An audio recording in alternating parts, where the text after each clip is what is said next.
የግድ ነው ኢንኦርደር ገንዘብን ኪፕ የምናደርገው ወይም ደግሞ ገንዘብ ከኛ ጋር በብዛት እንዲኖር ከፈለግን በትክክለኛ ቦታ ላይ መሽከርከር አለበት። ሲያገኝ እንዳይጠፋ ብሎ ያስቀምጧል። ማስቀመጥ ማለት ትልቅ ማጥፋት እሱ ነው። ሴቪንግ ኢንቨስትመንት እና ሆርድ ማድረግ ይለያያሉ። ሴቪንግ ለብቻው ነው፣ ኢንቨስትመንት ለብቻው ነው። ብዙ ሰዎች ግን ይሄ ሳወጣው ስለሚያልቅብኝ በሚል ስሜት ነው የሚያስቀምጡት። ሰዎች ገንዘብን እየሰጡ እኮ ሌላ ነገር ሰላማቸውን የሚያጡ ሰዎች አሉ። ገንዘብ እየሰጡ ለምን ሲሰጡ ምን እያደረጉ እያጉረመረመ የሚሰጥ ከሆነ አይደል? ሲሰጥ ምን እያደረገ የሚሰጥ ተጨንቆ የሚሰጥ ከሆነ ሲሰጥ ጎደለብኝ በሚል ስሜት የሚሰጥ ከሆነ ስሜቱንም እኮ በዛ ሰዓት አውጥቶታል። ስለዚህ የጉድለት ስሜት መጉደልን ያመጣል፣ የሙላት ስሜት መሙላትን ያመጣል። የሰው ልጅ በሚያውቀው ብዙም አይቀየርም፣ አውቆ በሚተገብረው ግን ምሳሌ ነው የሚሆነው። ጀጅመንታል ሆኖ መኖር ኢቭን አሁን ስለ እስቲ ስቶፕ ጀጂንግ ሲባል እኔ እንኳን ብዙም ጀጅመንታል አይደለሁም ልትሉ ትችላላችሁ። አንድ ሳምንት ፕራክቲስ ስታደርጉ ግን ለካ እንዳለ ፈራጆኝ ሁሉም ሰው እንደ ዳኛ ጥቁር ለብሶ የህግ ማዶሻ ይዘን ነው የምንዞረው። ልክ ነው፣ ልክ አይደለም፣ ልክ ነው፣ ልክ አይደለም ለማለት መሳሪያ እንደማለት ነው። ስለዚህ እሱን መጀመሪያ ማየት አለብን። ጀጅመንታል ነኝ ወይ አይደለሁም ወይ የሚለው። ኢንቨስትመንት ደግሞ ወደ የሚበዛበት ወደሚያገለግልበት በይበልጥ ራሱን አትርፎ የሚመጣበት ትርፋማ ወደሚሆንበት ነገር ማድረግ ነው።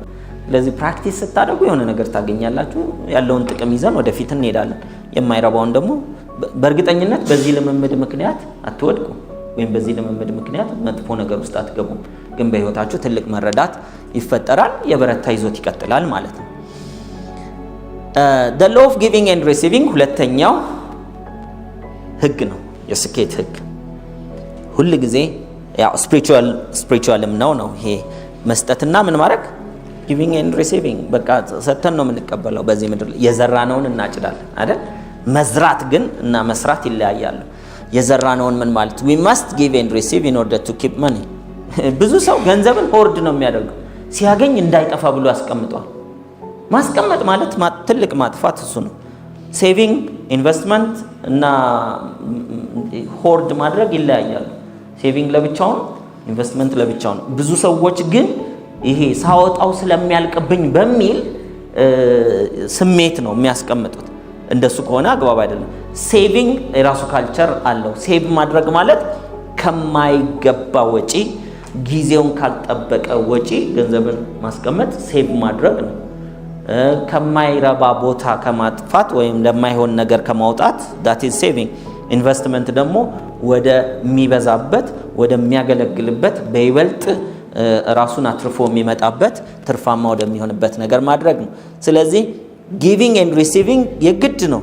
ኢንኦርደር ገንዘብን ኪፕ የምናደርገው ወይም ደግሞ ገንዘብ ከኛ ጋር በብዛት እንዲኖር ከፈለግን በትክክለኛ ቦታ ላይ መሽከርከር አለበት፣ መንቀሳቀስ አለበት።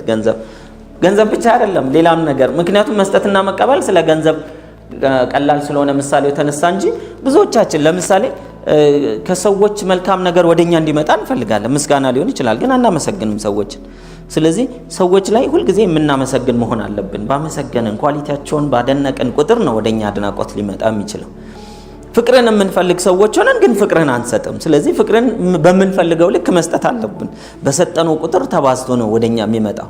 ስለዚህ ሰላም ሊሆን ይችላል፣ ፍቅር ሊሆን ይችላል፣ ገንዘብ ሊሆን ይችላል፣ ጉልበት ሊሆን ይችላል።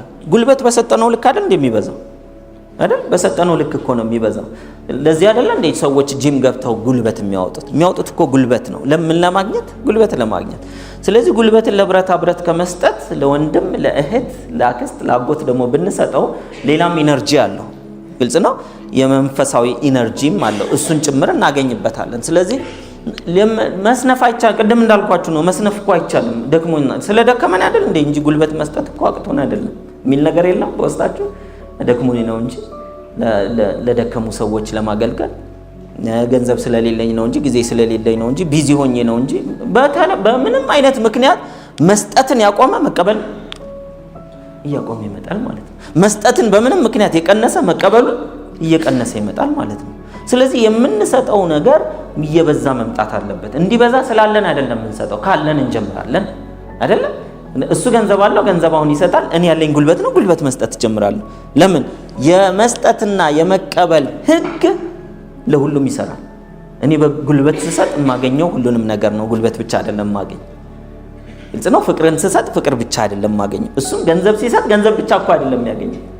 ከዛ ጋር ተያይዞ በሰጠበት ኢነርጂ ልክ ሌሎችን ያገኛል። በፍቅር ከሆነ የሰጠው ገንዘቡን ፍቅርም ያገኛል። በሰላም ከሆነ የሰጠው ሰላምን ያገኛል። ሰዎች ገንዘብን እየሰጡ እኮ ሌላ ነገር ሰላማቸውን የሚያጡ ሰዎች አሉ። ገንዘብ እየሰጡ ለምን ሲሰጡ ምን እያደረጉ እያጉረመረመ የሚሰጥ ከሆነ አይደል? ሲሰጥ ምን እያደረገ የሚሰጥ ተጨንቆ የሚሰጥ ከሆነ ሲሰጥ ጎደለብኝ በሚል ስሜት የሚሰጥ ከሆነ ስሜቱንም እኮ በዛ ሰዓት አውጥቶታል። ስለዚህ የጉድለት ስሜት መጉደልን ያመጣል፣ የሙላት ስሜት መሙላትን ያመጣል። ስለዚህ መስጠትና መቀበልን እንጠቀምበት በህይወታችን። the intention behind our giving and receiving is the most important thing። ስንሰጥ የምንሰጠው ጉልበቴን ስሰጥ ለሱ እኔ እኮ ከሱ የተሻልኩ ነኝ እያልኩ ከሆነ ኢጎን ነው አይደል እየሰጠው ያለሁት እንጂ ትህትናን አይደለም። ግን ሳገለግል ለሱ ጉልበት ስለሰጠኝ ፈጣሪ አመሰግናለሁ። ለአንድ ሰው ለአንድ ወንድሜ መዋል ቻልኩኝ ተመስገን። ስሰጥ በትህትና ከሆነ ብዙ ትህትናን የሚያበዙልኝ መልካም ነገሮች ነው ወደ ህይወት የሚመጣው። ስለዚህ ስንሰጥ የምንሰጠው ነገር አይደለም። የምሰጠው ገንዘብ ሆኖ የምሰጠው ባለቀብኝ ስሜት ከሆነ የሚሰጠው ነገ የሆነ ነገር ለማግኘት ከሆነ ለማግኘት የሚሰጥ እኮ ምንድነው ውስጡ ያለው የለኝም የሚል ስሜት አለ አይደል? ለሱ እኮ ስሰጥ ነገ እኮ ይሄን ያክል ይሰጠኛል ስለ ኤክስፔክቴሽን ነው እየሰጠው ያለው። ስለዚህ ኤክስፔክቴሽን ደግሞ እሱ በሚፈልገው ልክ ካላገኘው ምን ሆናለሁ? ነገ እኔ እጎዳለሁ። ስለዚህ ስሰጥ ስላለኝ ተመስገን፣ ይሄንን ሰጠኛል፣ 1 ብር ሰጠኛል ተመስገን፣ ደግሞ ሌላም ብትሰጠኝ ደግሞ እሰጣለሁ። የተቀመጠ ገንዘብ ያስደስታል እንዴ? በራሱ እኮ ምንም አያመጣም። ሰርኩሌት ሲያደርግ ነው አይደል በይበልጥ የሚያስደስተው ሰርኩሌት ሲያደርግ። ስለዚህ ሰርኩሌሽኑ እንዳይቋረጥ ነው ማድረግ አለብን። አንዱ እንዳይቋረጥ ማድረግ ይሄንን ህግ መከተል። ምን ሰጣችኋል ዛሬ? ነገ ለመቀበል በትህትና በቅንነት በሰላም በፍቅር በደስታ ጉልበትን ደክሟችሁ ለጎደለው ሰጣችኋል። ገንዘብ ጎሎባችሁ ከናንተ በላይ ለጎደለበት ሰጣችኋል። አንዳንድ ጊዜ ሶሻል ሚዲያ ኤክስፔሪመንቶችን አታዩ አይደል? የኔ ቢጤዎችን ጎዳና ተዳዳሪዎችን ሄደው ገንዘብ ስጠኝ ያላቸው ሰዎች ሆነው ግን ጎሎብኛል እባክህ ስጠኝ ሲሉ ያላቸውን ሳንቲም እንካ በቃ ይሄን ያለው ለምን ሰጠኝ ሲባል በቃ እኔ ነገም ቢሆን አገኛለሁ፣ ለኔ ብዙም ልዩነት የለውም፣ አንተ ግን ለመጀመሪያ ትኩስ ተቸጋሪ ነህ፣ እኔ ሲኒየር ነኝ። እዛ አውጥቶ ብዙ ሺህ ዶላሮችን ይሰጧቸዋል። እንደዚህ አይነት ሶሻል ኤክስፔሪመንት ካያችሁ ማለት ነው ህይወታቸው ይቀየራል። እነዛ ሰዎች ምናልባት ኤክስፔሪመንት እየሰራ ስለሆነ ነው ልትሉ ትችላላችሁ። አንድ ሰከንድ ሳያስቡ እኮ ነው የሚሰጡ ያላቸውን እንዳለ ማለት ነው። እኔና እናንተ ያለንን ለመስጠት የጎዳና ተዳዳሪ መሆን የለብን። ትንሽም ቢሆን ቅንነትን ምን ማድረግ አለብን? አስቀምጡ፣ ህግ አስቀምጡ። ካለኝ ላይ ለተቸገረ ሰው 5% ተሰጣለሁ ብላችሁ እሱ 1000 ስታገኙ 50 ብር ማለት ነው አይደል? 10000 ስታገኙ 500 ማለት ነው።